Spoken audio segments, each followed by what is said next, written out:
தொடங்கிருங்கய்யா. நன்றி. தோழர்களே, தமிழ்நாடு கலை இலக்கிய பெருமன்றம் முன்னெடுத்திருக்கிற மகத்தான இலக்கிய பணியான நாளும் ஒரு கதை சொல்லல் என்கிற தலைப்பின் கீழ் இப்பொழுது அழகிரிசாமி ஐயாவை கடந்து அடுத்ததாக கீரா ஐயா அவர்களுடைய கதைகள் முழுமையாக நிறைவு செய்து, தமிழொலி அவர்களுடைய கதைகளை முழுமையாக நிறைவு செய்து, இப்பொழுது புதுமை பித்தன் மற்றும் தோமுசி ரகுநாதன் ஐயா அவருடைய கதைகளை நாம் கதை சொல்லல் வாயிலாக இருவரது கதைகளையும் இணைந்து ஒவ்வொரு நாளும் ஒவ்வொரு கதை என்கிற தலைப்பின் கீழ் நாம் பயணித்து வருகிறோம். தோழமைகளே, ஆளுமைகளே, அப்படி இன்றைய நாள் 2ஆம் நாளில் புதுமை பித்தன் அவர்களுடைய கதைகளை நாம் இன்றைக்கு கதை சொல்லியின் வாயிலாக கேட்க இருக்கிறோம். கதையினுடைய தலைப்பு செல்லமா. இன்றைக்கு கதை சொல்லி மாவட்ட கல்வி அலுவலராக பணியில் இருந்திருந்தாலும் அதை காட்டிலும் அவர் வலையொலியில் வலைத்தளத்தில் இது பொய்க்காத வானம் என்கிற சொல்லாடலால், இந்த காந்த வரிகளால் அனைவரையும் கவர்ந்து கேட்போரை மனதில் ஈர்த்து அன்றைய தினம் இவர் என்ன செய்தி சொல்லுகிறார் என்கிற நிலையில் குறிப்பாக நேர்மறை சிந்தனை கொண்ட செய்திகளை விதைத்து வருகிற மிகப்பெரிய ஆளுமை, வணக்கத்துக்குரிய போற்றுதலுக்குரிய திரு ஜான் பாக்கிய செல்வன் அவர்கள் இன்றைக்கு நம்மோடு கதை சொல்லல் வாயிலாக இணைந்திருக்கிறார். அவர்கள் இன்றைக்கு கதை சொல்லுகிற 3வது முறையாக நம்மோடு பிணைப்பில் தமிழ்நாடு கலை இலக்கிய பெருமன்றத்தினுடைய இலக்கிய பகிர்வில் நம்மோடு பயணித்து வருகிறார். அவருடைய பொன்னான நேரத்தை நமக்காக ஒதுக்கி கதை சொல்லுவதற்காக தன்னை தந்திருக்கிற ஐயா போற்றுதலுக்குரிய ஜான் பாக்கிய செல்வன் அவர்களை தமிழ்நாடு கலை இலக்கிய பெருமன்றம் நெஞ்சம் நிறைந்த வாழ்த்துக்களோடும் தோழமையோடும் வரவேற்று புதுமை பித்தன் அவர்களுடைய கதையான செல்லமா என்கிற கதையை சொல்ல வருமாறு தோழமையோடு அழைக்கின்றோம். தோழமையே, வருக, கதை தருக. நன்றி சார். என் பேரு பிரம்மநாயகம் பிள்ளை. நான் எங்க அப்பாவுக்கு 4வது பிள்ளை. மற்ற பிள்ளைங்க சரியா படிக்காதனால என்ன மாத்திரம் இவன் கொஞ்சம் சூட்டிகையா இருக்கானேன்னு சொல்லி கொஞ்சம் படிக்க வச்சார். ஆனா அவர் படிக்க வச்ச அந்த படிப்பு 500 கிலோமீட்டர் தாண்டி சென்னையில ஒரு மூலையில ஆளரவம் இல்லாத ஒரு சின்ன கிராமத்துக்குள்ள எனக்கும் என் மனைவி செல்லம்மாவுக்கும் போஜனம் தர்றதுக்கு தான் உதவிச்சு. சின்ன வயசுலயே எங்க அப்பா இறந்து போயிட்டார். எங்க பெரிய அண்ணன் தான் எல்லாத்தையும் பார்த்தார். ஆனா ஏகப்பட்ட கடன். பெரிய அண்ணன் பார்த்துக்குவாருன்னு சொல்லிட்டு நானும், அப்பா இருக்கிறப்பயே எனக்கு சின்ன வயசுலயே கல்யாணம் முடிச்சு வச்சுட்டார். அவர் இருக்கிறப்பயே என் மனைவி பேர் தான் செல்லம்மா. அண்ணன் பார்த்துக்குவான்னு சொல்லி நானும் செல்லம்மாவும் இந்த சென்னையை நோக்கி நாங்க படையெடுத்து வந்தோம். சென்னைனா சென்னை நினைச்சிடாங்க, ரொம்ப மூளையில ஒரு விட்டு கிராமம். இந்த சென்னை என்னை ரொம்ப பாடாப்படுத்துச்சு. நான் ஒரு துணிக்கடையில வேலை பார்க்கிறேன். அந்த துணிக்கடையில அவங்க படுத்துற கொடுமை, அந்த சென்னை வெயில், அக்னி பிரவேசம் என்னை ரொம்ப அக்னியா கொண்டுச்சு. இது வெளியில. வீட்டுக்குள்ள ஒரே ரணம். என் மனைவி செல்லம்மா நோயினால பிடிக்கப்பட்டிருந்தார். ஒவ்வொரு நாளும் ரணமாக கழிந்தது என்னுடைய நாட்கள்லாம். ஆனாலும் நாங்க சந்தோஷமா தான் இருந்தோம். என் முதலாளியை பத்தி சொல்லணும் அப்படின்னு கேட்டீங்கன்னா, அவங்க எனக்கு கொடுக்குற சம்பளம் அப்படின்றது நான் ஒரு நாள் கூட முழுசா சம்பளமா வாங்கல. அப்பப்ப தேவைக்கு நான் கேட்பேன். நான் எப்ப கேட்டு கேட்டு கேட்டு நானே கேட்டதை மறந்து போனது பிறப்பு என்னைக்கா ஒரு நாள் அதிர்ச்சியா கொண்டாந்து கொடுப்பாங்க அந்த பணத்தை. அப்படிதான் நான் வாங்கிட்டு இருக்கேன். ஒவ்வொரு முறையும் வாங்குற காசுல பாதி செல்லம்மானுடைய வியாதிக்கு போயிடும், பாதி கடனுக்காக சம்பளம்னு ஒண்ணு வாங்கல. கடன் அடைக்கிறது தான் என்னுடைய வாழ்க்கை உதவி செய்யறது, கொஞ்சம் கொஞ்சமா கொடுக்கறது கூட. இப்படிதான் என்னுடைய வாழ்க்கை ஓடிட்டு இருந்துச்சு. செல்லம்மாவும் நானும் ரொம்ப தூரமா நடந்துதான் போனோம். ரொம்ப தூரமா அந்த என்னுடைய கடையில இருந்து நான் தூரமா நடந்து போய் எலக்ட்ரிசிட்டி கூட இல்லாத ஒரு வீட்டுலதான் நான் குடியிருந்தேன். இந்த வீட்டுக்குள்ள நானும் என் செல்லம்மாவும் இருந்தோம். அந்த செல்வகுமார் வாழ்க்கையில நோட் பண்ணுங்க. சந்தோஷம் அப்படின்றது எனக்கு பெரிய ஏமாற்றமா தான் இருந்தது. ஆனாலும் அந்த சின்ன குடிசைக்குள்ள நாங்க சந்தோஷமா தான் இருந்தோம். நான் திரும்பி வர்றப்ப கடைக்கு போயிட்டு காலையில சோத்து மூட்டையோட போயிட்டேன்னா சாயந்தரம் திரும்பி வர்றப்ப பெரும்பாலான வீடுகள், வசதியான வீடு இருக்கவங்க எல்லாம் சாப்பிட்டு உண்ட களைப்பு தீர படுக்க ஆரம்பிச்சுவாங்க. அப்பதான் நான் வீட்டுக்குள்ளேயே வருவேன். அந்த தாழ்பால் உள் தாழ்பாலை பார்ப்பேன். நான் கையை விட்டு எடுத்துடலாம். அப்படி பாக்குறப்போ அது ஓப்பன் ஆகாம திறக்காம இருந்துச்சுன்னா நானே மெல்ல திறந்து உள்ள போய் அதுக்கப்புறம் தான் சமையல்லாம் நான் தான் பண்ணணும். அங்கங்க என்னுடைய பாத்திரங்கள்ல கொஞ்சம் கொஞ்சம் என்ன இருக்கோ அதை வச்சு அன்னைக்கு சாப்பாடு ஜீவனம் ஓடும்.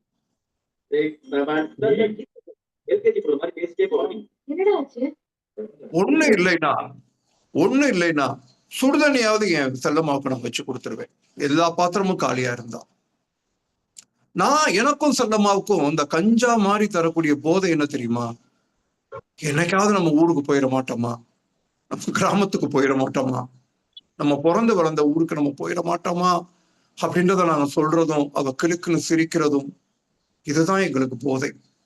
போவோமா அப்படின்னு நினைச்சுக்கிறதா எங்களுக்கு போதை. இப்படியே 10 வருஷம் ஆச்சு நாங்க எங்க வாழ்க்கையை ஓட்டிட்டு இருக்கோம். 10 வருஷமா நானும் செல்லம்மாவும் இந்த குடிசைக்குள்ள வாழ்ந்துட்டு தான் இருக்கோம். வழக்கம் போல அன்னைக்கு நான் கிளம்பிட்டேன். காலையில கிளம்புறப்பயே சோத்து மூட்டை கையில கட்டிக்கிட்டு வெளியில கிளம்புறேன்.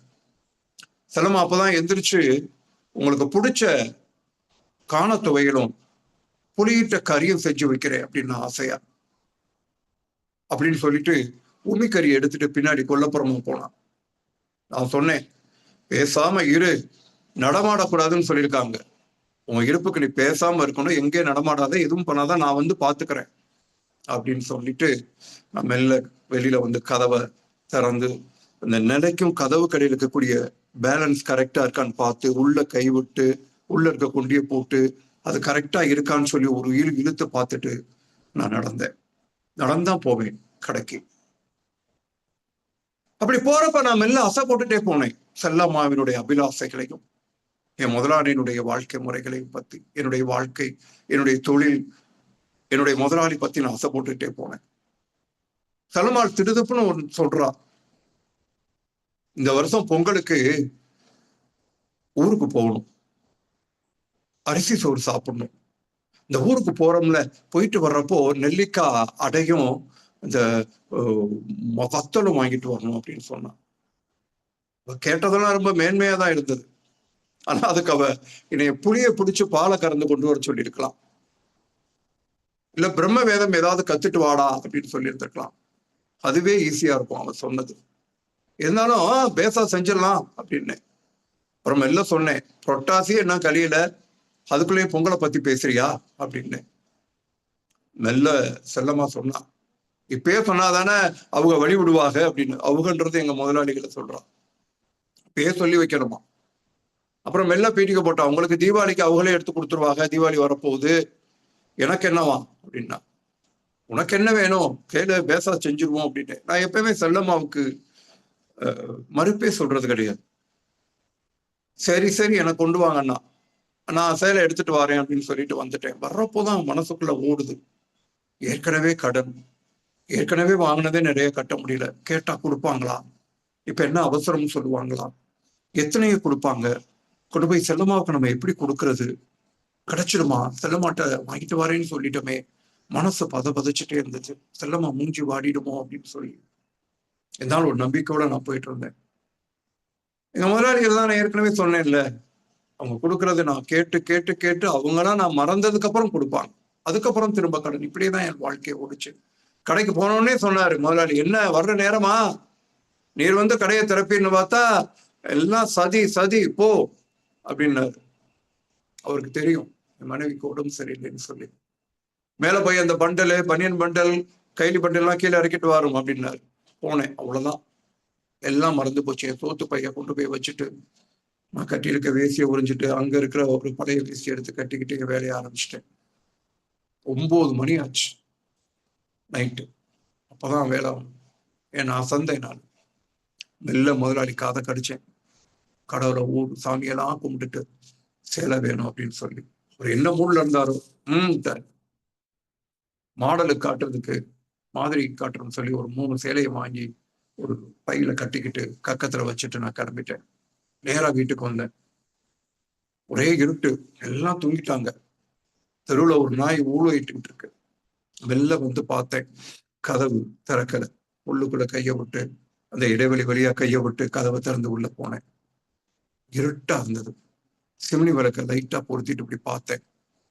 கூடத்துல யாரும் இல்ல. உள்ள போய் பார்த்தா செல்லம்மா சேலைய விரிச்சு ஒரு கழிச்சு வலது கைய தலையில வச்சு படுத்திருந்தா. இடது கைய வலது கை முதுகுக்கு பின்னாடி தூங்கிட்டு கிடந்துச்சு. எனக்கு பகீர்னுச்சு. மெல்ல பக்கத்துல போய் அவக்கு முழுத்து பொத்து பார்த்தேன். கண்ணனா சொருகி இருந்துச்சு. இதான் வழக்கமாச்சே அப்படின்னு சொல்லிட்டு நேரம் அப்படியே கொள்ளைக்கு போலான்னு சொல்லிட்டு பின்னாடி போனேன். போற வழியில அடுப்படியை பார்த்தேன். செல்லம்மா சொன்ன மாதிரியே கணத்துவையனும் புளிகிட்ட கறியும் செஞ்சு வரிசை அடுக்கி வச்சிருந்தான்.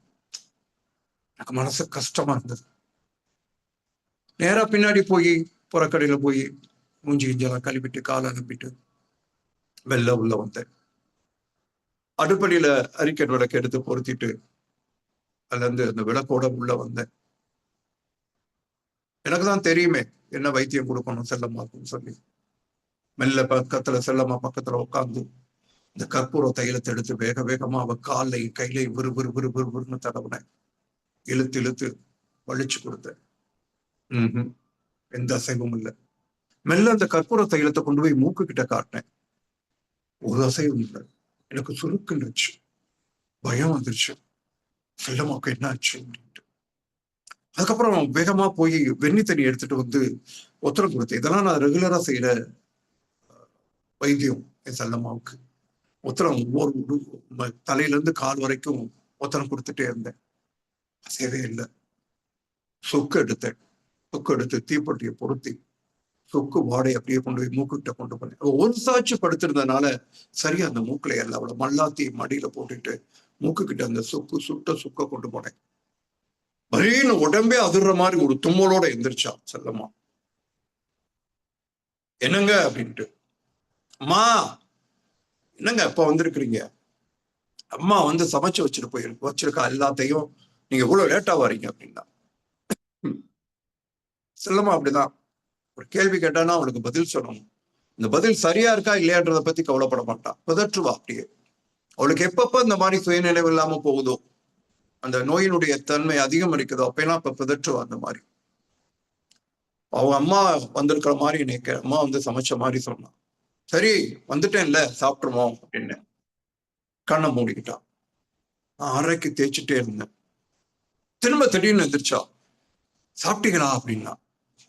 பாவி, இந்த கட்டத்திலையும் என்னை பார்த்து சாப்பிட்டீங்களான்னு கேட்கிறாரு. எனக்கு கையாளாகாத தனத்தை நினைச்சு எனக்கே வருத்தமா இருந்தது. ஒரு வழி இல்லை. அப்புறம் மெல்ல கேட்டா. அவன் பதட்ட ஆரம்பிச்சிட்டா. அம்மா அம்மா என்னை கூட்டிட்டு போயிருமா, இங்க என்னை கட்டி வச்சிருக்கிறாங்கம்மா, எனக்கு வேண்டாமா, என்ன இந்த திருடு பயில என்னை கட்டி வச்சிருக்காங்கம்மா, என்னை கூட்டிட்டு போயிருமா, என்னை கூட்டிட்டு போயிருமா அப்படின்ட்டு சொல்லிட்டு அவளை அப்படியே படுத்துட்டான். நான் மெல்ல இரு செல்லம்மா செல்லம்மா ஒண்ணும் இல்லை, நீ பேசாம படு படு படுன்னு சொல்லி அவளை படுக்க வச்சுட்டே இருந்தேன். அப்படியே கண்ணை மூடிக்கிட்டான். திடீர்னு திருதப்புன்னு எந்திரிச்சான். அவ அப்படிதான் பதட்டிட்டே இருப்பா. திருட்டுட்டு அம்மா அம்மா அம்மா நான் சேலையெல்லாம் கேட்க மாட்டேம்மா, நான் வந்துடுறேம்மா, நான் வந்துடுறேம்மா, உன்னோட வந்துடுறேம்மா, என்னால நடக்க முடியலம்மா, கெந்தி கெந்தி உட்காந்தாது நான் வந்துடுறேம்மா, உன்கிட்ட வந்துடுறேம்மா, என்னை கூப்பிட்டுக்கம்மா, இங்க கட்டி வச்சிருக்காங்கம்மா, என்னால தாங்க முடியலம்மா, என்னை வந்து கூட்டிட்டு போயிடுமா, நான் வந்துடுறேம்மா, எப்படியாவது ஒரு வாரமா என்னை விட்டுட்டு போயிடுறாருமா, என்னை கூட்டிட்டு போயிடுமா, நான் எப்படியாவது வந்துடுறேம்மா அப்படின்னா. அவங்க அம்மா இறந்து 5 வருஷம் ஆச்சு. ஆனா எப்பப்போ அவளுக்கு இந்த மாதிரி நோயினுடைய கொடுமை அதிகரிக்குதோ அப்பெல்லாம் நான் தான் அம்மாவா நடிப்பேன். நான் அவ கேட்கிற கேள்விகளுக்கு பதில் சொல்லிக்கிட்டே இருக்கணும். அவ்வளவுதான். தப்பா ரைட்டான்னு அவளுக்கு பார்க்க தெரியாது. அவ என்ன அம்மாவா நினைப்பா, நான் அம்மாவாவா நினைச்சிட்டு இருப்பேன். மெல்ல கண்ணை மூடிட்டா, படுக்க ஆரம்பிச்சான். எனக்கும் சங்கடமா தான் இருந்தது. என்னடா அப்படி பண்றாளே அப்படின்னு சொல்லிட்டு நான் மெல்ல அவளை ஆசுவாசப்படுத்தி படு அப்படின்னு சொன்னேன். திடீர்னு எந்திரிச்சா. அப்படிதான் எந்திரிப்பா. பட்டீர்னு எந்திரிச்சு எனக்கு நீங்க எங்க போனீங்க, என்னைய விட்டுட்டு விட்டுட்டு போயிடுறீங்க, சொல்லாம கொள்ளாம போயிடுறீங்க அப்படின்னா, நான் வந்துட்டேனே, உன் பக்கத்துலதான் இருப்பேன் அப்படின்னு சொல்லிட்டு ஏதாவது வெண்ணி தண்ணி வச்சு தர சொன்னான். நேரா போய் வெண்ணி தண்ணியை வச்சு அவளுக்கு கொண்டாந்து உத்தரம் கொடுத்துட்டே இருந்தேன். கொஞ்சோண்டு குடிக்க கொடுத்தேன். அதை வாங்கி குடிச்சிட்டு, ஐயா வெண்ணி தண்ணி நல்லா இல்ல, நல்லா இல்ல, எனக்கு வந்து பச்சை தண்ணியே கொடுங்க அப்படின்னா. பச்சை தண்ணி நீ குடிக்க கூடாதுமா, உனக்கு உடம்புக்கு ஒத்துக்காதுமா அப்படின்னு. இல்ல எனக்கு பச்சை தண்ணியே கொடுங்கன்னா. வேற வழி இல்லை, அவருடைய உடம்பு கண்டிஷனுக்கு நான் பச்சை தண்ணியே அவளுக்கு கொண்டு வந்து கொடுத்தேன். அதை குடிச்சிட்டு மெல்ல படுக்க போனான். அப்பதான் எனக்கு என்ன செய்யறதுன்னே தெரியல.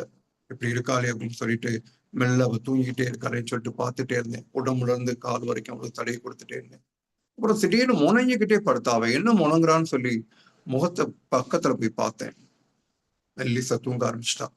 அவருடைய நாடி துடிப்புலாம் நார்மலா இருந்துச்சு. தூங்க ஆரம்பிச்சிட்டா மெல்லமா.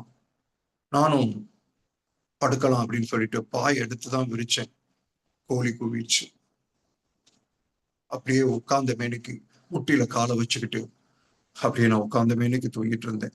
எவ்வளவு நேரம் தூங்கினேன்னு தெரியல. விடிஞ்சிருச்சு கொஞ்ச நேரத்திலேயே. காய்கறி வாங்குறவங்க, மாடை கொண்டு போறவங்க, ஒரே சத்தம் அங்க இங்கன்னு சொல்லி எந்திரிச்சேன். வேற வழி இல்லை. எந்திரிச்சு போய் மூஞ்சி இஞ்செல்லாம் பின்னாடி போயிட்டு புறக்கடைக்கு போயிட்டு மூஞ்சி இஞ்செல்லாம் கழுவிட்டு குளிச்சுட்டு நேரா வந்து முருகா அப்படின்னு சொல்லிட்டு நெத்தியில திருநீரை பூசிட்டு அப்படி திரும்பினா எந்திரிச்சு உட்காந்துட்டா செல்லம்மா. என்னங்க சாப்பிட்டீங்களா அப்படின்னா.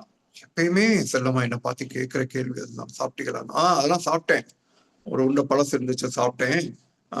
நீ உங்களுக்கு சூடா ஏதாவது வச்சு கொடுக்குறேன், உனக்கு கருப்பட்டி காப்பி வச்சு தரேன், நீ போ பின்னாடி போயிட்டு வா அப்படின்னு சொன்னேன். இல்ல வச்சு தரேன்னு சொன்னேன். அவளே சொன்னான் நான் பின்னாடி போயிட்டு வரேன்னு. ஈடு நான் வந்து உன்னை கூட்டி கொண்டாந்து விடுறேன் அப்படின்னு. அது என்ன அசிங்கமா இருக்கு, நான் போக மாட்டேன் புதுசா அப்படின்னா. ஆனா அவளால எந்திரிச்சு போக முடியல. தடுமாறுனா. என்னை கொண்டாந்து அந்த பொறக்கடியில உட்கார வச்சிடறீங்களான்னா. மெல்ல கை தாங்களா கூட்டிட்டு போய் உட்கார வச்சுட்டு வந்தேன். எல்லாம் முடிச்சுட்டு தடுமாறி ஐயோ அம்மான்னு சொல்லி கத்திக்கிட்டே வந்து திரும்ப படுக்கையில உட்கார்ந்தான். படுக்க ஆரம்பிச்சுட்டான். நான் அப்படியே வெண்ணி தண்ணியை கொண்டாந்து கையில கொடுத்து கொஞ்ச நேரம் குடி அப்படின்னு சொன்னேன். காப்பி போட்டு தரியலா? காப்பி குடிக்கணும் போல இருக்கு அப்படின்னா. சரி வா, கருப்பட்டு காப்பி தானே அப்படின்னு சொல்லிட்டு நான் கொண்டாந்து ஆத்தி பக்குவமா கொடுத்தேன். ஐயோ சூடு இல்லையே அப்படின்னா. இப்ப கங்கு இருக்கா? கங்குல வச்சு கொண்டாங்க. இல்ல நீ இதை வச்சு இன்னொரு காஃபி இருக்கு அங்க சூடாவே இருக்கு, அதை கொண்டாந்து தாரேன்னு சொல்லிட்டு அந்த காஃபியை கொஞ்சமா கொடுத்துட்டு நீ இரு, நான் போய் வைத்தியனை கூட்டிட்டு வரேன் அப்படின்னு. பேசாம இருங்க, வைத்தியரை கூட்டிட்டு வராங்களாம். வைத்தியரை என்ன மயக்கம் வர்றது என்ன புதுசா? மயக்கம் வருது, வந்த வழியே போயிடுது, அது அம்பிடுத்தேன்.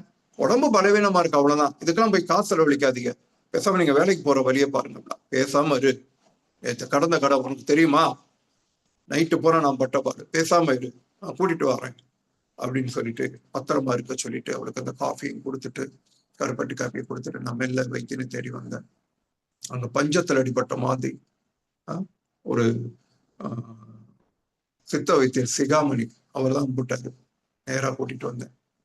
நான் கூட்டிட்டு உள்ள வர்றேன், காணோம் செல்லம்மா. உள்ள பார்த்தா அடுப்புல சத்தம், அடுப்படியில சத்தம். போய் பார்த்தா எனக்கு தோசை சுடுறாளாம். மாவு ஒரு பக்கம் கிடக்கு கொட்டி கிடக்கு, எண்ணெய் ஒரு பக்கம் கொட்டி கிடக்கு, ஒரு தோசை தீஞ்சு கிடக்கு, ஒரு தோசை வேகாம வெந்து. என்ன செல்லம்மா பண்ணிட்டு இருக்க? நான் தான் சொல்லியிருக்கேன்ல நான் வரேன்னு. உன்னை யார் எந்திரிக்க சொன்னா? நான் இல்லாத நேரம் இல்லை, நீ பேசாம படுத்திருக்க வேண்டியதானே அப்படின்னு சொல்லி. எனக்கு கோபம் ஒரு பக்கம், இன்னொரு பக்கம் ஆதங்கம். ஐயோ என் மனைவி இப்படி இருக்காளே, கஷ்டப்படுறாளே அப்படின்னு சொல்லி. அவ மெல்ல நிமிர்ந்து பார்த்து ஒரு சிரிப்பு சிரிச்சான். கடவுள் எனக்கு எவ்வளவு பெரிய சோதனை. அந்த சிரிப்பு என் உள்ளத்தை அப்படியே ஊடுருவி வாளால அறுத்த மாதிரி இருந்தது எனக்கு அந்த சிரிப்பு. செல்லம்மாட்ட பத்து வா, வைத்தியரை கூட்டிட்டு வந்திருக்கேன், அப்புறம் தோசை தொட்டுக்கலாம்னு சொல்லி கல் எடுத்து வெளியில வச்சுட்டு அடுப்பை விட்டு வெளியில வச்சுட்டு வா அப்படின்னு சொன்னேன். போங்க நான் வர்றேன், இதுக்கே தேவையில்லாம வைத்தியர்னு சொல்லிட்டு நான் சேலையை சரி பண்ணிட்டு வரேன் போங்கன்னா. சேலையை சரி பண்ணிட்டு வந்தா. வைத்தியர் நாடி பிடிச்சு பார்த்தாரு. நாக்க நீட்ட சொல்லிட்டு, ரொம்ப இத்து போயிருக்கீங்க உடம்பு, எந்திரிக்கவே கூடாது, படுத்த படுக்கையா தான் இருக்கணும். 2 வேளை பால், காலையில சாயந்தரம் மத்தியானம் கஞ்சி, இதுதான் ஆகாரம், 3 நாளைக்கு கொடுங்க, அதுக்கப்புறம் நான் வந்து பாக்குறேன் வைத்தியத்தை, அதுக்கப்புறம் ஆரம்பிப்போம், முதல்ல உடம்ப தேத்தணும் அப்படின்னாரு. சொன்னானே சரிங்க. அவரு வந்ததுக்கு ஒரு ரூபாயை வாங்கிட்டு போயிட்டாரு. அவரு போயிட்டாரு. ரொம்ப பஞ்சத்தில் அடிபட்ட பாவம், நம்மள மாதிரி கேஸ். அவர் போயிட்டார். நம்ம எல்லாம் அவரோட போன உடனே ஒரே சத்தம், செல்லம்மா எதுக்கு காசு அப்படி செலவழிக்கிறீங்க? இல்ல மயக்கம்னா வர்றது இயல்பு தானே, பலவீனமா இருக்குன்றது அவர் சொல்லிதான் எனக்கு தெரியணுமா? எனக்கு தெரியாதா நான் பலவீனமா இருக்கேன்னு?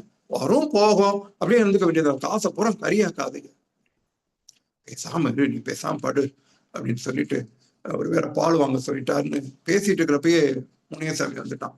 முனியசாமி எங்க கடையில வேலை பார்க்குற சிப்பந்தி. ஐயா ஐயான்னா, என்னப்பா கடையில இருந்து கூப்பிட்டு விட்டாங்க? ஏன்னா கடைக்கு இன்னும் போடல, கூப்பிட்டு விட்டாங்க. ஆமாப்பா, அம்மாவுக்கு ரொம்ப உடம்பு சரியில்லைப்பா, முதலாளிகிட்ட சொல்லுப்பா. அது கடையில மறந்து போயிட்டேன், இங்க பாரு உனக்கு சேலை வாங்கிட்டு வந்தேன், ஒரு நிமிஷம் இருப்பான்னு சொல்லிட்டு சேலை வாங்கிட்டு வந்தேன். ஆமா நான் அப்பதே பார்த்தேன், பொட்டலமா இருக்கே என்னன்னு, நீங்க எடுத்து கொடுக்கட்டும்னு இருந்தேன் அப்படின்னாங்க. செல்லம்மா வா அப்படின்னு சொல்லி 3 சேலையும் எடுத்து காட்டினேன். எனக்கு இந்த பச்சை சேலை பிடிச்சிருக்குங்க அப்படின்னா, சரின்னு சொல்லிட்டு அதை மாத்திரம் எடுத்து வச்சுட்டு மீதி 2 சேலையும் சுருட்டி இந்த முனியசாமிகிட்ட கொடுத்துட்டு, அம்மாவுக்கு உடம்பு சரியில்லைப்பா, நான் எல்லாம் சரி பண்ணிட்டு வரேன்னு சொல்லு முதலாளிட்ட, ஒரு 15 ரூபா மாத்திரம் வாங்கிட்டு வாப்பா அப்படின்னு சொன்னேன். சரிங்கயான்னு சொல்லிட்டு அவன் போயிட்டான். அவ படுத்துட்டா. படுத்து கொஞ்ச நேரம் நல்லா போயிட்டு தான் இருந்துச்சு. அவ பேசாம நிம்மதியா தூக்கிட்டு இருந்தா. நான் கொஞ்சம் நேரம் ஆக ஆக ஆக சாயந்தரம் 3 மணிக்கெல்லாம் வர்றப்ப எல்லாம் ஆளு ஒரு மாதிரி ஆயிட்டா, அரட்ட ஆரம்பிச்சிட்டா. ஐயோ எனக்கு மூட்டுக்கு மூட்டு வலிக்குதுங்க, உடம்புலாம் சில்லுன்னு இருக்கு, படபடபடன்னு வருது, எனக்கு ஏதாவது வைத்தியரை கூட்டிட்டு வரீங்களா, வேற நல்ல வைத்தியர்ன்னு கேட்கிற மாதிரி அந்த நிலைமைக்கு என்னுடைய செல்லம்மா வந்துட்டா. வைத்தியரே வேணான்னு சொல்லக்கூடிய செல்லம்மா, அவளுக்கு சத்ருவமோ அப்படின்ற ஒரு நினைப்பு வந்துருச்சு. எனக்கு அதுக்கு மேல ஒரு பயம், ஐயோ எதுவும் ஆயிடுமோ என் செல்லம்மாளுக்கு அப்படின்ற பயம். அவ சொல்லிட்டா, நீங்க வைத்தியரை கூட்டிட்டு வந்துருங்களேன், வேற நல்ல வைத்தியர்ன்னு சொல்ற அளவுக்கு அவ இதாயிட்டா. சரி இரு நான் கூட்டிட்டு வரேன், நீ பேசாம இருன்னு சொல்லிட்டு, எனக்கு ஏதாவது காப்பி போட்டு தரேலா, ஒரு மாதிரி தாகமா இருக்கு, வலிக்குதுங்க அப்படின்னா. காப்பி எல்லாம் குடிக்க கூடாதுமா, நீ வாந்தி எடுத்துருவானா. திரும்ப திரும்ப தொடர்ந்து 4-5 முறை வாந்தி எடுத்துட்டே இருந்தான். தவிச்சுக்க முடியல. சரின்னு சொல்லிட்டு நீ இரு அப்படின்னு சொல்லிட்டு வைத்தியரை கூட்டிட்டு வரேன்னு சொல்லிட்டு நான் கிளம்பி வந்துட்டேன். கதை அப்ப போறப்பே சொன்னா, எனக்கு ஒரு மாதிரி இருட்டிக்கிட்டு வருதுங்க, நீங்க போகாதீங்க, என் பக்கத்திலே இருங்க அப்படின்னா. இல்லம்மா வைத்தியரை கூட்டிட்டு சீக்கிரம் வந்துடுறேன்னு சொல்லிட்டு கதவை மூடிட்டு நான் கிளம்பி வந்துட்டேன். பார்த்தா ஒரு 1.5 நாளுக்கு பிரயோஜனம் இல்லாத ஒரு எல்எம்பி. நான் உட்காந்து அவன் எங்க போனாலும் வரவே இல்லை. கடைசி வரைக்கும் வரல. ரொம்ப இருட்ட ஆரம்பிச்சிருச்சு. சரின்னு சொல்லிட்டு செல்லமா தனியா இருப்பானேன்னு சொல்லிட்டு ஒரு பேப்பர் எழுதி வச்சு அட்ரஸையும் கொடுத்துட்டு விறுவிறுன்னு வந்துட்டேன். பார்த்தா ஒரே இருட்டு. கதவை அப்படியே மெதுவா திறந்தேன். கூடத்திலேயே என் செல்லமா கிடந்தா. வாந்தி, இந்த தரை முழுவதும் உடம்பு முழுவதும் வாந்தியோடு, குடித்த பால் காஃபி எல்லாம் மேல கொட்டி பரிதாபமாக என் செல்லமா கிடந்தா. சுயநினைவில்லாம நான் அள்ளி அவளை தூக்கிட்டு விளக்க கொடுதனேன். விளக்கெல்லாம் எடுத்து ஏற்றி வச்சுட்டு அவளை அள்ளி அவ உடம்புல இருக்கக்கூடிய அந்த வாந்தியெல்லாம் தொடச்சு எடுத்துட்டு மெல்ல அவளை படுக்கையில கிடத்திட்டு இடத்தையெல்லாம் சுத்தம் பண்ணிட்டு படுத்திருந்தேன். சத்தமா படுத்தே இருந்தா. அவன் மூஞ்சியே சரியில்லை. கண்ணெல்லாம் இறுகிருச்சு, உதடெல்லாம் நீளம் பாஞ்சிருச்சு. எனக்கு அப்படியே ஒரு மாதிரி பயம் ஆயிடுச்சு. கடவுளே முருகா என்னை காப்பாத்து, என் மனைவியை காப்பாத்துன்னு மனசுக்குள்ள மண்டாடிக்கிட்டே இருந்தேன். நம்ம எல்லாம் உட்காந்து பார்த்துக்கிட்டே இருந்தேன். அவளை பார்த்துக்கிட்டே இருக்கேன், என்ன பண்றதுன்னு எனக்கு தெரியல. அப்போ ஈ மொச்சிச்சு, 1-2 ஈ அப்படி பறந்து ஒரு ஈ மேல தலையில இருந்துச்சு, உடம்புக்கு வந்துச்சு. கடைசியா உதட்டுல உட்கார்ந்த உடனே டக்குனு சிக் சிக் அப்படின்னு சொல்லிட்டு எந்திரிச்சிட்டா. பா எனக்கு உயிர் வந்த மாதிரி இருந்துச்சு. எந்திரிச்சோடனே எங்கெங்க போயிட்டீங்க நீ விட்டுட்டு? நான் தான் போகாதீங்கன்னு சொன்னேனே, எனக்கு தான் பயமா இருக்கு, இருட்டா இருக்கு, எனக்கு பக்கத்திலே இருங்கங்க, என்னை விட்டு போகாதீங்க, எனக்கு ரொம்ப படபடபடன்னு வருது, எனக்கு உடம்புலாம் சில்லுன்னு இருக்கு, என் பக்கத்துல என்னை விட்டு போயிடாதீங்க அப்படின்னு சொல்லி என் கையை இறுக்கி 2 கைகளுக்குள்ளே வாங்கிட்டு இறுக்கமா பிடிச்சுக்கிட்டா. நான் நல்ல அவளை ஆசுவாசப்படுத்திட்டு ஒரு கையை மெல்ல எடுத்து அவன் நெத்தியை வருடி கொடுத்தேன். நான் என்ன என்கிட்ட இருக்கக்கூடிய எல்லா சமாச்சாரங்களும், அவருக்கு வைத்தியம் பார்க்குற விஷயங்களை எல்லாம் கையில வச்சுக்கிட்டு கொஞ்சம் கொஞ்சமா காலு கையெல்லாம் வலிக்குதுங்கன்னா உடம்ப பிடிச்சு விட்டுட்டே இருந்தேன். இந்த நேரம் பார்த்து வந்துட்டான் மகாராசன். ஐயா ஐயான்னு ஒரு சத்தம் கேட்டுச்சு. வைத்தியர் வந்துட்டாரு. மெல்ல அவரை உள்ள கூட்டிட்டு வந்தேன். வந்தோடனே பார்த்தோடனே ஒரு ஊசி போடணும்யா அப்படின்னாரு. செஞ்சுட்டு உள்ள போய் இதை எடுத்துட்டு வாங்க, தீப்பெட்டி எடுத்துட்டு வாங்கன்னாரு. நான் உள்ள போய் தீப்பெட்டி தேடினா அங்கனே தான் இருந்திருக்கு. அவரே இந்த தீப்பெட்டியை கொளுத்தி சுடுதண்ணி எடுத்து ஊசி போட ஆரம்பிக்கிறப்போ இந்த விளக்க கூட தூக்கி காட்ட சொன்னாரு. இடது கையில ஊசியை போட்டு விட்டோம். நல்லா சொன்னாரு. அவர் கிளம்பிட்டாரு. அந்த ரிச்சாக்காரருக்கு மொத்தம் 4 கொடுங்க அப்படின்னு சொல்லிட்டு கிளம்பினாரு. ஐயா ஒன்றும் பயப்படுற மாதிரி இல்லையே அப்படின்னு சொன்னேன். ஒன்றும் சொல்றதுக்கு இல்லைங்கய்யா, ரொம்ப பலவீனமா இருக்காங்க. நீங்க இந்த மாதிரி நேரத்துல எல்லாம் வீட்டுல வச்சிருக்க கூடாது, ஆஸ்பத்திரியில தான் வச்சு பார்த்துருந்துருக்கணும். ரொம்ப பலவீனமா தான் இருக்காங்க. கை காலெல்லாம் நீங்க எந்திரிக்க விடாம பார்த்துக்கோங்க. காலையில வந்து என்னை வந்து பாருங்க, எப்படி இருக்காங்கன்னு சொல்லுங்க, இந்த ஊசி போட்டிருக்கேன்ல அப்படின்னு சொல்லிட்டு போயிட்டாரு. நான் மெல்ல அவர் போற திசையவே பார்த்துட்டு மெல்ல செல்ல மாட்டேன் வந்தேன். பக்கத்துல வந்து உட்கார்ந்துருந்தேன். அவளை கை காலை பிடிச்சு அமைக்கி விட்டுக்கிட்டே இருந்தேன். என் கைகளெல்லாம் வலிக்க ஆரம்பிச்சிருச்சு. அமைக்கிட்டே இருந்தேன். அவளை பார்த்த மேனிக்கு இருந்துட்டே இருந்தேன். மெல்ல திடுக்குல அவன் எந்திரிச்சு, என்னங்க எனக்கு ஒரு மாதிரி இருக்கு, படபடப்பா வருதுங்க அப்படின்னா. ஒண்ணும் இல்லை, நீ பலவீனமா இருக்க, எதையும் நினைக்காம நீ பாடு, அதான் பக்கத்துல இருக்கேன்ல. பலவீனம் எல்லாம் இந்த இதெல்லாம் கொடுத்துட்டோம்னா, பால்லாம் நீ சாப்பிட்டீங்கன்னா சரியாயிருவேன், ஒன்றும் பயப்படாத அப்படின்னா. ஏங்க எனக்கு எனக்கு பால் கொடுக்குறீங்களா, எனக்கு ரொம்ப தாகமா இருக்கு, வலிக்குது, பால் கொடுக்குறீங்களா அப்படின்னா. இந்த எடுத்துட்டு வரேன்னு சொல்லிட்டு வேகமா அடுப்பு போனா பால் திரண்டு வந்துச்சு. சுருக்குன்னு இருந்துச்சு. மெல்ல பார்த்தேன். பழசா ரொம்ப நாள் வாங்கினதுக்கு முன்னாடி வாடி போன ஒரு எலுமிச்சம்பழம் இருந்துச்சு. அதை எடுத்து நறுக்கி சர்க்கரையை போட்டு கொண்டாந்தேன். மெல்ல பக்கத்துல வந்து உட்காந்து அவன் கைப்பிடிச்சு, செல்லம்மா அந்த பால் தெரிஞ்சு போச்சு, நான் உனக்கு இது வச்சிருக்கேன், பானகம் வச்சிருக்கேன், நீ குடி, தெம்பா இருக்கும் உனக்கு அப்படின்னு சொன்னேன். அவ சொன்னா, அம்மாவை பார்க்கணும் போல இருக்குங்க, அம்மாவை பார்க்கணும் போல இருக்குங்க. அதெல்லாம் பார்க்கலாம், உடனே தந்தி அடிச்சு சொல்றேன், வந்துருவாங்க. தந்தியெல்லாம் ஒன்னும் அடிக்க வேணாம், நீங்க கடிதாசி மாத்திரம் போடுங்க அப்படின்னா. ஏன்னா அவளுக்கு பதில் சொல்லிட்டே இருக்கணும்ல. சரின்னு சொல்லிட்டு அந்த பானகத்தை லைட்டா அப்புறம் ஒரு டிராப் ஊத்தினேன், வாங்கிக்கிட்டான். இன்னொரு டிராப் அப்படியே கொடுத்தேன், அதையும் வாங்கிட்டு தலையை அசைச்சா வேணான்ற மாதிரி. ஏமா குடிமா அப்படின்னு சொன்னேன். அப்புறம் விளக்க அப்படின்னு சொன்னான். அப்படியே விம்மி நெஞ்செல்லாம் உருகி தூக்கி போட்ட மாதிரி கால் கையெல்லாம் இழுத்து அப்படியே கண்கள் சுருக நிசப்தமாயிட்டான். அதுக்கப்புறம் நான் அந்த பானகத்தை 2 டிராப் விட்டேன். 2 பக்கம் வலிஞ்சுக்கிட்டே இருந்தது. மெல்ல பார்த்தேன், செல்லம்மாவை கசைச்சு பார்த்தேன். எனக்கு தெரிஞ்ச வைத்தியங்கள், எனக்கு சொல்லப்பட்ட வைத்தியங்கள் எல்லாத்தையும் செஞ்சு பார்த்தேன். கற்பூர தைலத்தை எடுத்து, எல்லா செந்துரத்தை எடுத்து, எல்லா கைலத்தையும் தலையிலையும் மார்லையும் கைகாலையெல்லாம் இழுத்து தேய்ச்சு பார்த்தேன். நான் என் கை வலிக்கிற மட்டும் தேய்ச்சு பார்த்தேன்.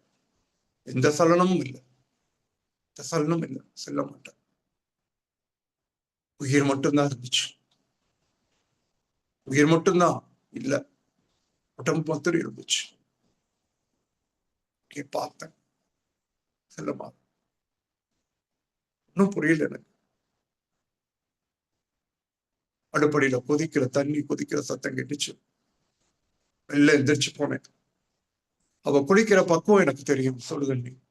அந்த பக்கத்துக்கு சுடுதண்ணியை வச்சு எல்லாம் என் சல்லம்மாவை தூக்கி பின்னாடி கொண்டு போய் கால்களுக்கு கீழே அவ தலைய வச்சு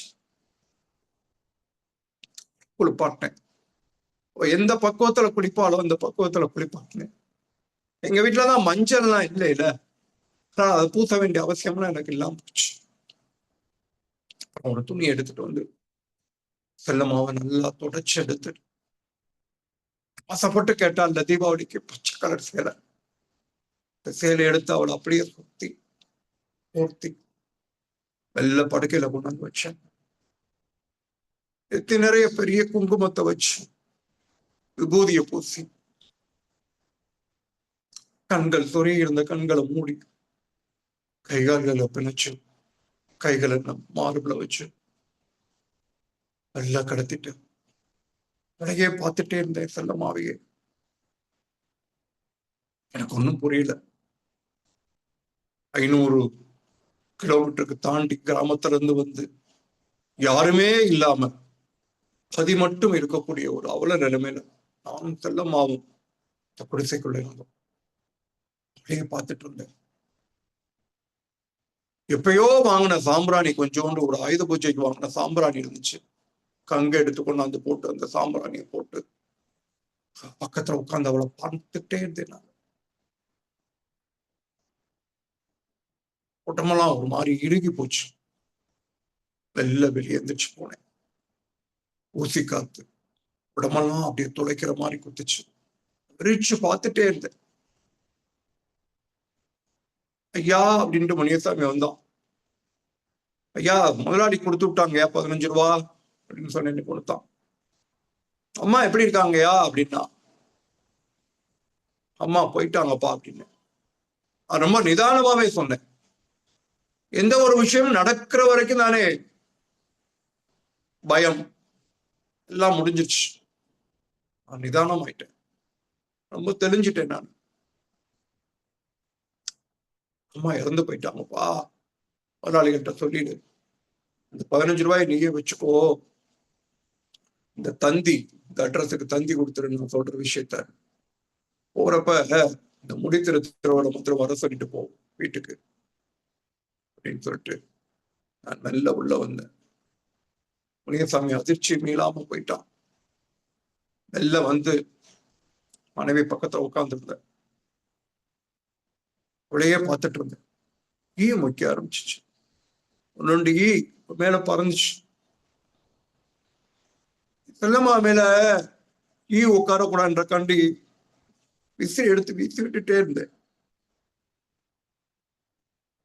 அதுதானே என்னால முடியும், அவ்வளவுதானே முடியும். அன்பிற்குரிய நண்பர்களே, உடம்பு முடியாத சூழ்நிலையிலும் கூட தன் கணவனுக்கு தோசை புட்டு கொடுக்க வேண்டும் என்ற நினைப்பில், தான் வாங்கி எடுத்து துயரத்தில் இருந்தாலும் கூட, கண்கள் சொருக கிடந்தாலும் கூட, சாப்பிட்டியாங்களா சாப்பிட்டீங்களான்னு கேட்கக்கூடிய, கொஞ்சம் உடம்பு தம்பான உடனே புளிச்ச கறிகட்ட அந்த அவருக்கு பிடித்தமான காணத்துவையிடம் வச்சு கொடுக்கணும்னு நினைக்கிற அன்புக்குரியவர் செல்லம்மாக்கள், எவ்வளவுதான் அசிங்கப்பட்டாலும் பரவாயில்ல, மனைவி கேட்டுட்டாலேன்றதுக்காக இந்த முதலாளி கிட்ட காலையில இருந்து சாயந்தரம் வரைக்கும் அப்படி பண்ணி இப்படி பண்ணி அந்த ஒரு சேலையை வாங்கிட்டு வந்து என் செல்லம்மாவின் முகம் கோணக்கூடாது அப்படின்றதுக்காண்டி வாங்கிட்டு வந்தார்ல இல்லையா, அவர்தான் செல்ல அப்பா. செல்ல அப்பாக்களும் செல்ல அம்மாக்களும் இப்படித்தான் நிறைந்து போயிருக்கிறார்கள் இந்த நாட்டில். ஒருவேளை இந்த செல்ல அம்மாவோ செல்லப்பாவோ அவர்களை விட்டு ஒருவர் மறைந்து போனால் கூட, இந்த செல்லம்மாக்களின் நினைவுகளோடு நன்றியோடு இந்த செல்லப்பாக்கள், அல்லது இந்த செல்லப்பாவின் நினைவுகளோடு நன்றியோடு இந்த செல்லம்மாக்கள் வாழ்ந்து கொண்டுதான் இருப்பார்கள். நன்றி. நன்றி. கதை சொல்லி அப்படின்னு சொல்றதுக்காகவும் மனம் கனத்து போயிருக்கிறது. இந்த கதையை வகுப்புகளில் நடத்துகின்ற பொழுது என்ன மனநிலை இருந்ததோ, வாசிக்கின்ற பொழுது என்ன சிந்தனையை தூண்டுமோ அதே சிந்தனை, அதே தூண்டல். அதுவும் உங்களுடைய காந்த குரலுக்கு நாங்களெல்லாம், எனக்கு சோர்வெடுப்பு ஏற்படுகின்ற பொழுதெல்லாம் இந்த பொய்க்காத வானம் கார்ல போகும்போதெல்லாம் கேட்பேன். எனக்கு ஒரு மாதிரியா மனசுக்கு இடர்பாடா இருந்துச்சுன்னா அந்த பொய்க்காத வானம் யூடியூப்பை போடு அப்படின்னு போட்டு கேட்பேன். உங்க காரணம் அந்த குரல், இந்த கதையை புதுமைப்பித்தன் என்ன சிந்தனையில் எழுதினோம். அந்த கதை எழுதி கிட்டத்தட்ட ஒரு 82 83 வருஷம் ஆச்சு. 1943 எழுதினது. ஒரு பெண்ணினுடைய ஆழத்தை, அவள் மனத்தினுடைய வெளிப்பாட்டை, அவர் பேச நினைத்ததை 83 வருடங்கள் கடந்த பின்னும் இன்னமும் அதே உணர்வில் அதே உணர்ச்சியோடு இந்த அவையில் கடத்தி இருக்கிறீர்கள் என்பதை காட்டிலும் உலக தமிழ் இலக்கியத்தை வாசிக்கிற உலக தமிழர்களுக்கு நீங்கள் கடத்தி இருக்கிறீர்கள். கதை முழுக்க செல்லமாலேயே நீக்க வர நினைந்திருக்க, அவள் அதிகம் பேசுவதில்லை. கதையில பெரிய ஒரு அதிலும் செல்லம்மாள் மரணமுறுகிற அந்த கடைசி 2 தினம்தான் கதையினுடைய கரு வாழ்க்கை. அந்த 2 தினங்களில் மனித மனங்களை படம் பிடித்து காட்டியிருக்கிற புதுமை புத்தனுடைய சிந்தனை, உணர்வினுடைய ஓட்டத்தில் வெளிப்படுத்திய அந்த சொற்கள் கதையினுடைய போக்கை சரியாக கட்டமைத்து தந்த தோழமைக்கு தமிழ்நாடு கலை இலக்கிய திருமன்றத்தின் சார்பாக நெஞ்சம் நிறைந்த வாழ்த்துக்களை பதிவு செய்ததில் மற்றற்ற மகிழ்ச்சி அடைகிறோம் தோழமைகளே. நாம் நேற்றே சொன்னது போலதான் கதை சொல்லிகள் கதை சொல்லியினுடைய கதைக்கு பின்னூட்டம் தருகிற ஆளுமைகள் தங்களுடைய கையை உயர்த்தி பதிவு செய்ய வேண்டும் என்கிற வேண்டுகோளோடு பின்னூட்டத்தை தொடக்கி வைக்குமாறு தோழர் சிவசுப்பிரமணியம் அவர்களை தோழமையோடு கேட்டு. அன்பான தோழர்கள் அனைவருக்கும் வணக்கம். கதை சொல்லல் என்பது ஒரு அருமையான கலை. அந்த கலை இன்னைக்கு கதை சொன்னவர் வல்லுனர், பெரிய வல்லுனர் என்றே சொல்ல தோன்றுகிறது. இப்படித்தான் கதை சொல்லணும் அப்படிங்கிறதுக்கு ஒரு இலக்கணமாக இன்னைக்கு இருந்துச்சு. ரொம்ப மகிழ்ச்சியா இருக்கு. இந்த கதையை கேட்பதற்கு நாம் எல்லோரும் ரொம்ப பாக்கியம் செஞ்சிருக்கணும். இந்த கதையை கேட்டதனால் நமக்கு ஒரு பெரிய செல்வம் கிடைத்திருக்கிறதாகவே கருதுகிறேன். இன்னைக்கு பிரம்மநாயக பிள்ளை தனது வரலாற்றை கூறினார். கதை சொன்னவரு தன்னுடைய பிரம்மநாயக பிள்ளையாகவே தன்னை பாவித்து கதையை சொன்னார்.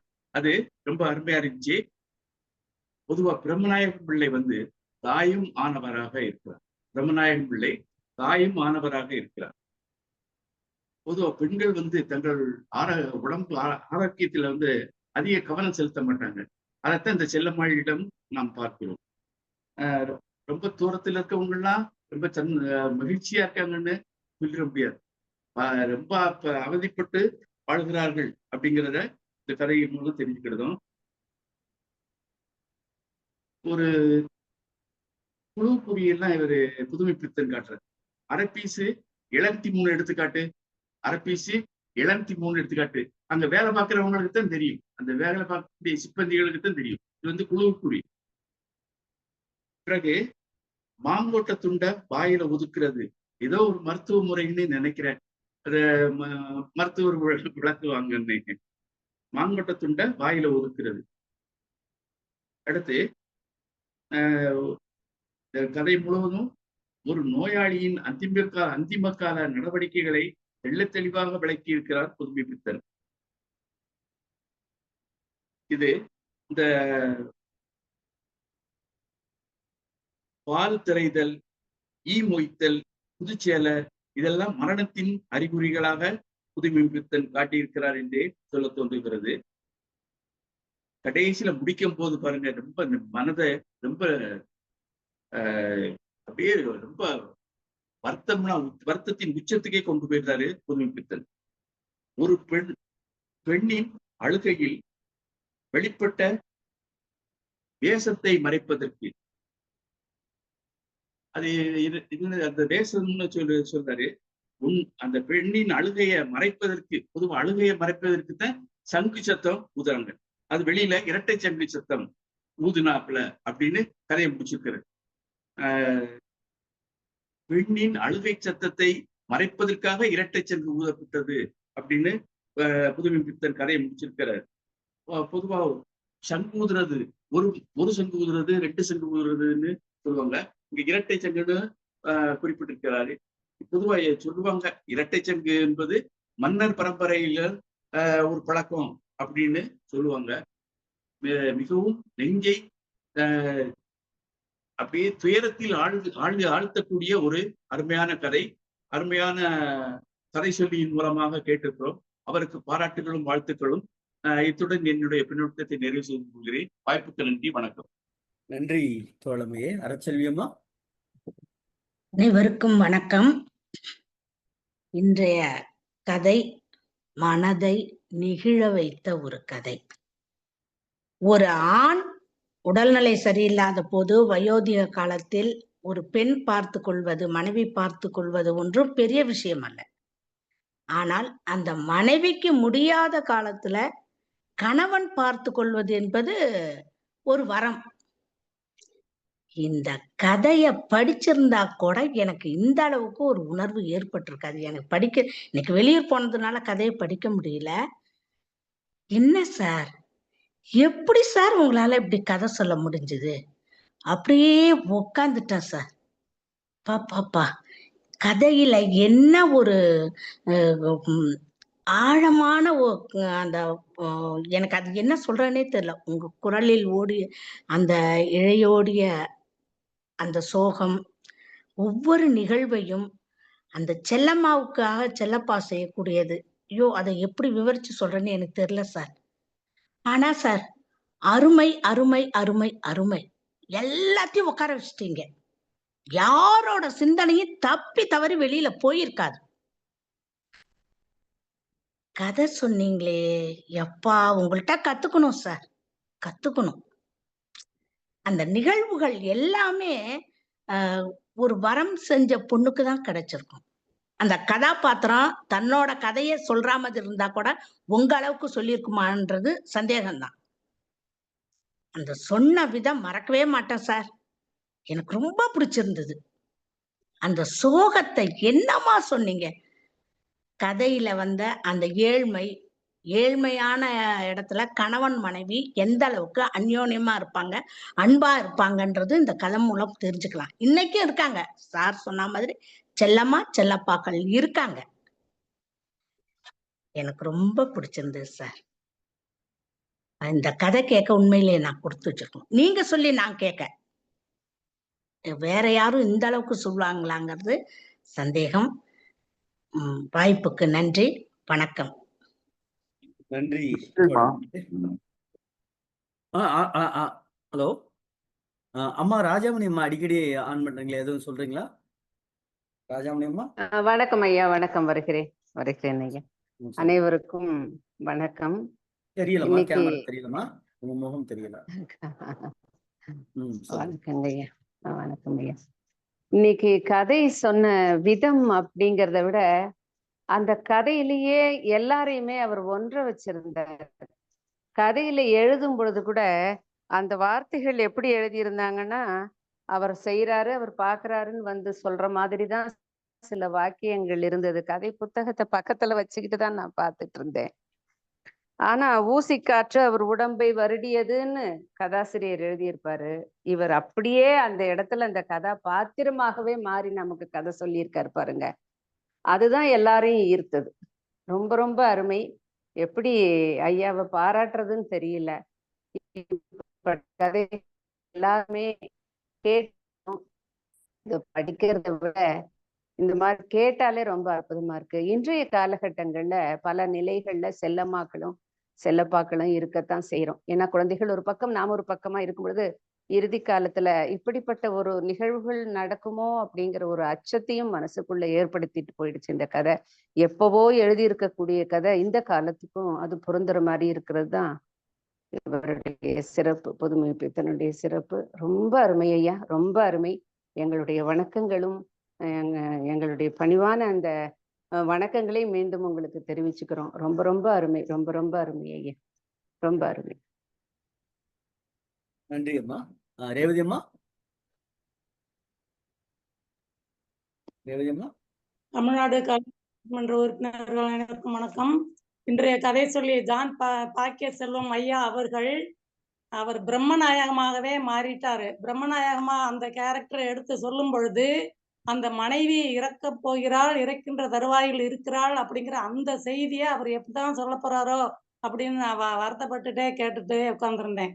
மருந்து தேய்க்கிறாருன்னு அவரே தேய்ச்சி காமிக்கிறாரு இந்த இடத்துல. அப்ப எவ்வளவு ஒரு அக்கறையுள்ள ஒரு கணவனாக அந்த பிரம்மநாயகம் இருந்ததை பிரம்மநாயகமாகவே இவரே மாறி கதையை வெளிப்படுத்திய விதம் மிகவும் அருமை. ரெண்டாவது, இந்த பெண்கள் எல்லாமே பச்சை நிறத்தை ரொம்ப விரும்புவாங்க. காரணம் பச்சையா இருக்கணும் அப்படிங்கிற ஒரு ஐதீகத்தையும் கொண்டு வராங்க. 3 சேலைகள்லாம் அந்த அம்மா பச்சை சேலையை வச்சுக்கிறேன் அப்படின்னு சொல்லி, கடவுளுக்கு கூட பச்சை பட்டு சாத்தி இருந்தது அப்படின்னா அந்த வருஷம் நல்லா விவசாயம் சிறப்பாக இருக்கும் அப்படிங்கிற ஒரு காரணமும் அதெல்லாம் இருக்கு அப்படிங்கிறத நம்ம புரிஞ்சுக்கிறோம். அடுத்தால இந்த கதை மிக அருமையான கதை. ஒரு மனைவி மேலுக்கு முடியாம இருந்து கணவர் எப்படியெல்லாம் இடர்பாடு அடைஞ்சாலும் அதை வெளியில காட்டிக்கிறாம சிறப்பாக அதுக்கு அவங்களுடைய அப்படிங்கிறத அதை அனுபவிச்சவங்களுக்கு மட்டும்தான் தெரியும். நானும் அந்த வகையில அனுபவிச்சவ அப்படிங்கிற அதனால இந்த கதையோடு என்னால ஒன்ற முடிந்தது. ஜான் பாக்கிய செல்வம் ஐயா அவர்களுக்கு மிக்க நன்றி. நன்றி, வாய்ப்புக்கு நன்றி. நன்றி சகோதரியே. மகாலட்சுமி அம்மா. கலை இலக்கிய பெருமன்ற தோழமை அனைவர்களுக்கும் என்னுடைய மாலை வணக்கம். ஐயா பிரம்மநாயகம் ஐயா அவர்களுக்கும், என்னுடைய கதை சொல்லியாகிய பிரம்மநாயகம் ஐயா அவர்களுக்கும் என்னுடைய அன்பான வணக்கங்கள். அந்த கதையை கேட்ட உடனே எனக்கு அப்படியே மனசெல்லாம் உருகி போய் ஏதோ ஒரு வெறுமையை உணர்ற மாதிரி ஒரு அழுதுட்டேன். உண்மையிலேயே ஐயா சொல்லும்போது நான் ரொம்ப அழுதுட்டேன். கதைன்னா இப்படித்தான் சொல்லணும். எப்படி எவ்வளவு பெரிய லெஜண்ட் நீங்க. அடிக்கடி நீங்க கதை சொல்லணும், நாங்க கேட்கணும். நீங்க மிகப்பெரிய கதை சொல்லி அப்படிங்கிறது நல்லா தெரியுது சார். கண்டிப்பா நீங்க அடுத்த கதையும் சொல்ல வேணும் அப்படின்னு நான் அந்த இடத்துல பதிவு செய்யறேன். வரம் பெற்ற செல்லம்மாவுக்கு என் அன்பு வாழ்த்துக்கள். உண்மையிலேயே இந்த மாதிரி எல்லா செல்லம்மாக்களுக்கும் இந்த மாதிரி ஒரு கடமை கிடைச்சா அது பாக்கியசாலிகள் நாங்கள். ரொம்ப ரொம்ப நன்றிங்க ஐயா. நன்றிங்க ஐயா. வாழ்த்துக்கள். நன்றிகள். நன்றிமா. அடுத்து சகோதரர் பாலன.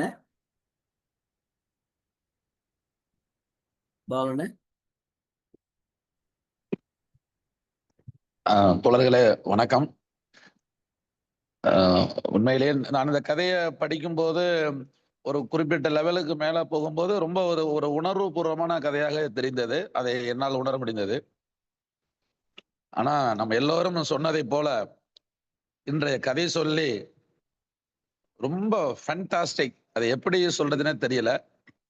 இந்த கதைக்கு ஏற்றவாறு இந்த கதையினுடைய ஆத்மா கொஞ்சம் கூட குறையாம ரொம்ப அற்புதமா நம்ம அழகிரிசாமி கதையிலிருந்து கீராவில இருந்து பார்த்துருக்கோம் இல்லைங்களா. எவ்வளவு பேர் கதையை நம்முடைய தோழர்கள் தான் சொல்லியிருக்கிறோம். ஆனா இன்றைய கதை சொல்லி சொன்னதை போல யாரும் சொல்லலைங்கிற மாதிரி நினைக்கிறேன். ஒரு கதை சொல்லி எப்படி சொல்லணும் அப்படிங்கிறது அந்த கதையை நல்லா அவங்க தோழர் உள்வாங்கி ரொம்ப அவனுடைய அந்த டெலிவரி, அந்த கதையை சொன்ன விதம் தோழர்களே ரொம்ப அருமை. இந்த கதையை மீண்டுமே நாளைக்கு ஒரு முறை ஐயாவுடைய அந்த எப்படி சொன்னாங்க அப்படிங்கிறத கேட்டு நாமளும் அதை ட்ரை பண்ணி பார்க்கணும் போலதாங்க ஐயா தோணுது. ரொம்ப அற்புதமா சொன்னீங்க. அந்த கதையை கதை ஒரு அருமையான கதை. அந்த கதையை சொன்ன விதம் அந்த அந்த ரொம்ப அற்புதம். அது எப்படி சொல்லதுன்னே புரியல, நல்லாவே இருந்தது. கதை ஒரு அருமையான கதை. கதையை சொல்லிக்கும் நம்முடைய வாழ்த்துக்களை தெரிவிச்சுக்கிறோம். அவங்க நிறைய கதை சொல்லியிருப்பாங்கன்னு நினைக்கிறேன். நிறைய கதைகள் படிச்சிருப்பாங்க போல. ரொம்ப பொறுமையா நிதானமா அந்த ஏற்ற இறக்கத்தோடு ரொம்ப ஒன்று போய் சொன்னாங்க. உண்மையில ரொம்ப அதை அனுபவிச்சு நம்ம அதை கேட்டோம். அந்த கதையை வாழ்த்துக்களத்தோட ரொம்ப நல்லா இருந்தது. அருமை. நன்றி சகோதரரே. சாத்தூர் சிங்கக்குட்டி வாங்க. தோழர்கள் அனைவருக்கும் வணக்கம். வாழ்க வளமுடன்.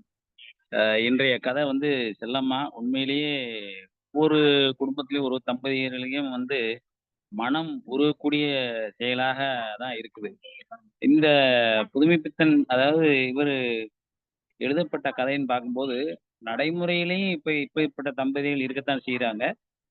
அதே போல ஐயா கதை சொன்ன விதம் எனக்கு ரொம்ப மிகவும் அருமையா சொன்னாங்க. அது அந்த மோனோலாக்னு சொல்லுவோம்ல, எத்தனையோ பாத்திரங்கள் இருந்தா கூட 3 பாத்திரங்கள் இருக்கலாம், 4 பாத்திரங்கள் இருக்கலாம். அந்த பாத்திரங்களுக்கு தகுந்த மாதிரி ஒவ்வொருடைய அந்த குரல், செல்லம்மாவுக்கு ஒரு குரலாகவும் பிரமநாயகம் பிள்ளைக்கு ஒரு குரலாகவும் அவர் எடுத்து கொடுத்து அந்த சோகத்தினுடைய தன்மை இருக்கிறது. அதை ஆச்சரியம் சொல்ல முடியாம அனுதாபத்தில் சொல்லக்கூடிய, ஆதங்கத்தில் சொல்லக்கூடிய வார்த்தைகள் இருக்கு. அதுக்கெல்லாம் தகுந்த மாதிரி அந்த வார்த்தைகளை உபயோகித்து ஐயா ஜான் பாக்கியம் செல்வராஜ் ஐயா ரொம்ப சிறப்பா சொன்னாங்க. உண்மையிலேயே பாலு ஐயா சொன்னது போல இந்த கதை சொல்ல வேண்டும் என்றால் இவர் போன்ற ஆளுகிட்ட நாம் கதை எப்படி சொல்லுவது என்று படிக்க வேண்டும் போல தெரியுது. இந்த கதையை பொறுத்தமட்டில் எனக்கு வழக்கமா ஒரு சில சந்தேகங்கள் வரும். அதுல இதுக்கு சந்தேகம் வருது. எப்படி வருது அப்படின்னு சொன்னா, இவருக்கு மனநிலை பாதிக்கப்பட்டவரா, இல்ல அனுமானம் செய்ய முடியாத ஒரு நோய் அவருக்கு இருக்கிறதா அப்படின்னு நம்ம கணிக்க முடியல. அதுக்கு காரணம் என்னன்னா, ஒண்ணு ஏஜ் ஃபேக்டர்னு வச்சுக்கலாம், இல்ல இப்படித்தான் இருக்குன்னு சொல்லலாம். அப்ப ஏஜ் ஃபேக்டர்னு வைக்கும்போது அந்த அம்மாவை விட அவருக்கு வயசு கூட இருக்கலாம். அப்ப அவருடைய நிலைமை எல்லாமே அந்த தெரிஞ்சுக்கிற அளவுக்கு இருக்குது. அப்ப இது மருத்துவ ரீதியாக பார்க்கும்போது இது எந்த லெவல்ல இதை நம்ம எப்படி எடுத்துக்கிறது அப்படின்னு கொஞ்சம் தெரியல. அந்த இது நம்ம ஐயா நம்ம மருத்துவர் அவங்க வந்து இதை சொல்லுவாங்கன்னு நினைக்கிறேன். அது எப்படி இது வந்து மாற முடியும்? இல்ல வந்து ஒரு கதைக்காக புதுமைப்பித்தன் கதைக்காகத்தான் எழுதியிருக்கிறாரா? அப்படின்னு சொல்ல முடியாது. இல்ல எல்லாருடைய இதுலயும் இப்படித்தான் இருக்கும் அப்படின்னு நம்ம சொல்ற மாரி இத கொண்டு போயிருக்காங்க. ஆனா உண்மை தன்மை ஏன்னா அவங்க வந்து மனநிலை பாதிக்கப்பட்டவர்ன்னு சொல்றதுக்கும் நம்ம முடியல. ஏன்னா அவருக்கு வேண்டி தோசை ஊத்த போறாங்க. வேற இந்த வெந்நீர் இதுல காப்பி போட இப்படி இதெல்லாம் அங்க போகாதீங்க, இங்க போகாதீங்கன்னு கரெக்ட்டா சொல்றாங்க. ஆனா அவர் வரும்போது கொஞ்சம் மாத்தி பேசுறாங்க. அப்ப மனநிலை பாதிக்கப்பட்டவர்ன்னு சொல்லலாம். இல்ல வேறு ஏதாச்சும் நோய் வந்து அவங்களுக்கு தாக்கியிருக்குதா அப்படின்னு தெரியல. அது உண்மையிலேயே இது எப்படி வரும்? அப்ப ஒரே சம ஏஜ்ல அதாவது வயசுல இருக்கக்கூடியவங்களுக்கு 2 பேருக்கும் அப்படித்தானே இருக்க முடியும். அப்ப இவருக்கு மட்டும் ஏன் சரியா இருக்குது? அப்படின்னு வந்து நம்ம கொஞ்சம் யோசிக்க வேண்டியிருக்கிறது. இது வந்து என்னுடைய ஒரு சந்தேகம் இந்த கதையில இருக்கிறது. மத்தபடி வந்து ஒரு அருமையான கதை. ஐயா ரொம்ப சிறப்பா சொன்னாங்க. வாழ்க வளமுடன். வாழ்த்துக்கள். நன்றி. நன்றி தோழமையே. கதை சொல்லி அவர்களே ஏதாவது சொல்ல விரும்புறீங்களா? ஏன்னா நிறைவா பொதுச் செயலாளர் பேச போறாங்க. அனைவருக்கும் நன்றி சார், ரொம்ப நன்றி. எனக்கு இந்த வாய்ப்பு கொடுத்துருக்கீங்க. ரொம்ப முத எனக்கு வாய்ப்பு கொடுத்ததே நீங்க தான். எனக்கு அதுக்கு முன்னாடி எனக்கு சொல்ல தெரியாது. கதை சொல்லின்றதுக்கும் எனக்கு என்னைய அறிமுகம் நீங்க தான். வினோத் ஐயாவும் நீங்களும் தான். அதுக்கு முன்னாடி எனக்கு அந்த பத்தி அந்த எந்த ஐடியாவுமே இல்லை. பட் என்னைய கதை சொல்ல வச்சு எனக்கு கதை சொல்ல தெரியும் அப்படின்றத சொன்னது நீங்க தான். அதனால உங்களுக்கு தான் அந்த கிரெடிட் எல்லாமே. சந்தோஷம். என்னை பாராட்டின எல்லாருக்கும் மனமார்ந்த நன்றிகள். உங்களுடைய பாராட்டுக்கு ரொம்ப ரொம்ப நன்றி. உங்க அந்த இயக்கத்துக்கும் நான் கடமைப்பட்டிருக்கேன். நன்றி சார். நன்றி. நன்றி. நன்றி தோழமே, மிக்க மகிழ்ச்சி. டிஎஸ்என் தோழர் கை உயர்த்திருக்கீங்க. டிஎஸ்என் தோழர்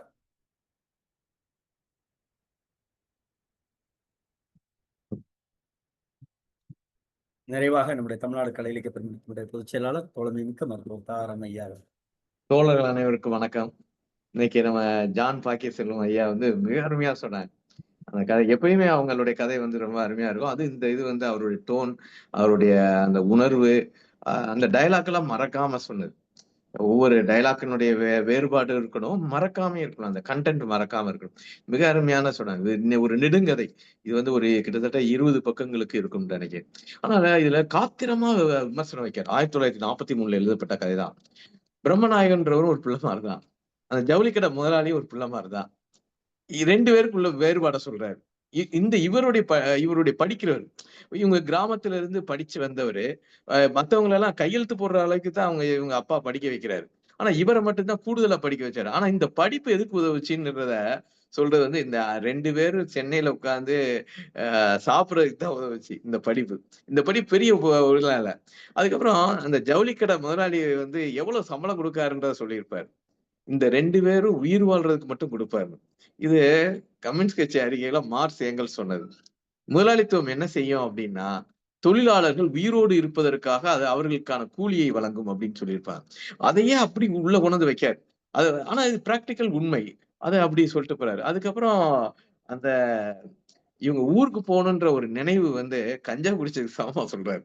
அதெல்லாம் நம்ம அப்படியே ஒரு கஞ்சா குடித்தால் எவ்வளவு இன்பமாக இருக்கும், ஒரு மகிழ்ச்சியோட சிரிச்சுக்கிட்டே இருப்பாங்க. அவங்க லூஸ் தான். அது வந்து போதை அடிமை.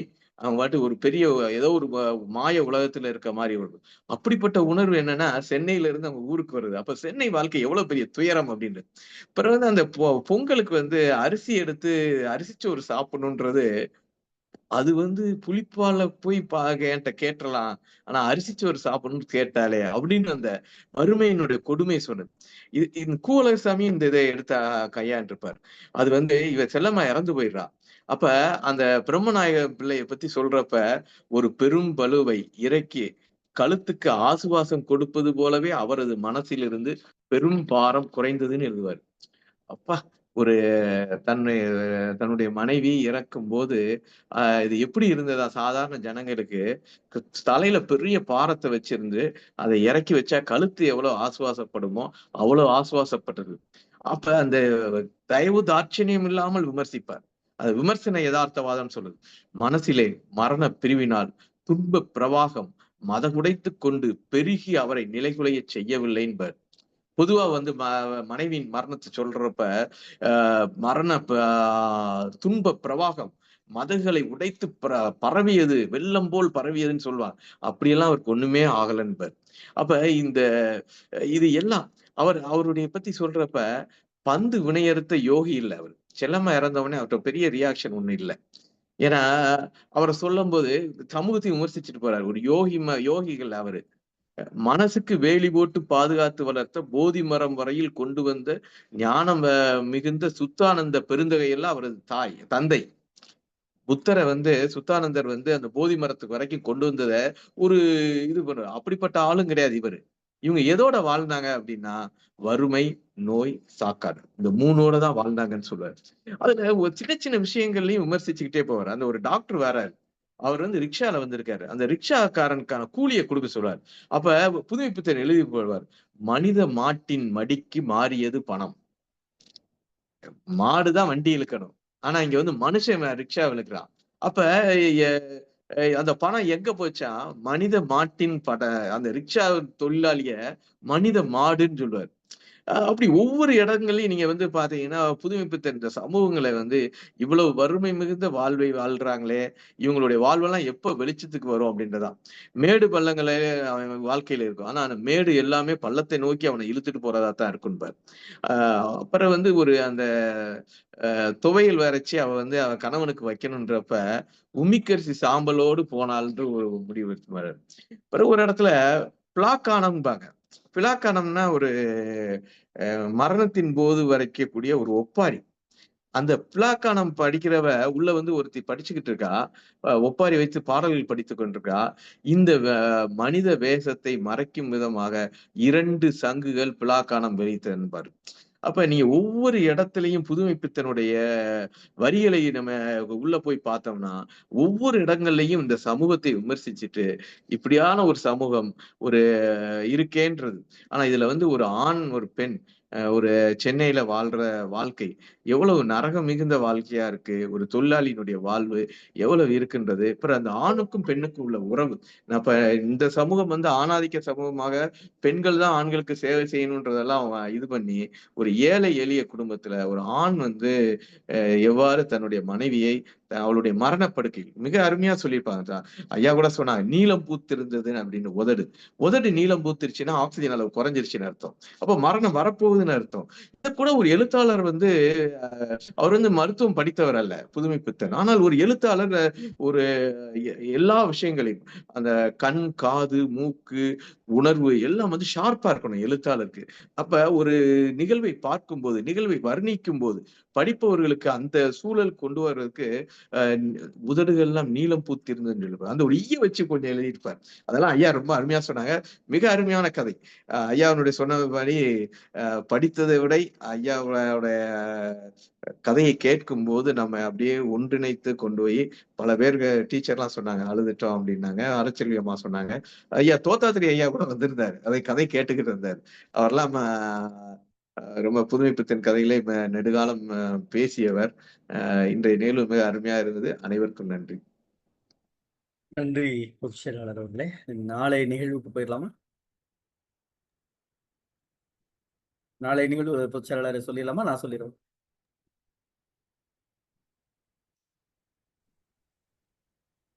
ஐயா அறிவிச்சிருங்க. நன்றி பொதுச் செயலாளர்.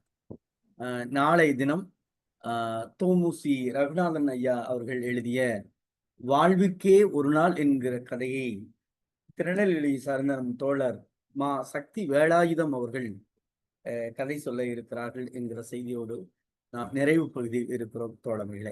தோழமைகளே, சிறுகதை என்பது ஒரு வாழ்வியலினுடைய அங்கமாக இருக்கிற இந்த காலகட்டத்தில் ஒரு படைப்பாளியினுடைய எண்ணத்தை சரியாக உள்வாங்கிக் கொண்டு அவர் என்ன நோக்கத்தில் அந்த கதையோடு பயணித்தாரோ அந்த பயணத்தை இன்றைக்கு கதையின் வாயிலாக சரியாக சொல்ல வேண்டும் என்றால் ஒரு பெண்ணினுடைய இயக்கத்தையும் குடும்ப உறவுகளில் இருக்கக்கூடிய சிக்கல்களையும் சமூகத்தில் பெண்கள் எதிர்கொள்ளுகிற நிகழ்வையும் அல்லது புறக்கணிப்பையும் புதுமைப்பித்தனுடைய மொழி நடையில் அவருடைய கதையினுடைய உணர்ச்சியில் மிக பொருத்தமாக, குறிப்பாக செல்லம்மாளின் மன ஓட்டங்களில் வாழ்ந்து காட்டிய இன்றைய கதை சொல்லிக்கு தமிழ்நாடு கலை இலக்கிய பெருமன்றத்தின் சார்பாக நெஞ்சம் நிறைந்த வாழ்த்துக்களையும் பாராட்டுகளையும் பதிவு செய்கிறோம்.